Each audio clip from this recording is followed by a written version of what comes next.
আসসালামু আলাইকুম। আমি মায়া। তো আজকে আপনাদের সাথে ঝিনাইদহের মুগ ডালের মুড়িঘন্ট রেসিপি শেয়ার করব। তো জানি না কোন দেশে কেমন রান্না হয়। তো আমি ঝিনাইদহের বউ। তো ঝিনাইদহের রেসিপি আজকে আপনাদের সাথে শেয়ার করব।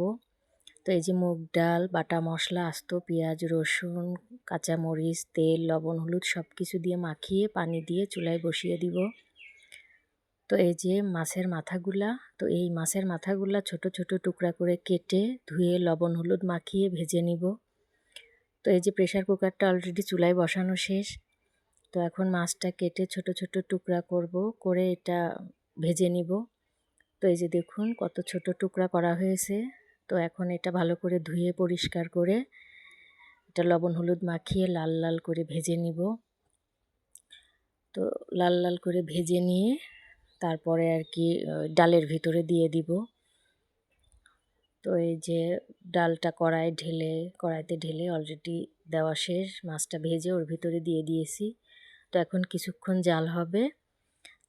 দেন আমরা যাতে পেঁয়াজের বেরেস্তা, জিরা ভাজা গুঁড়া করে দিয়ে দিব।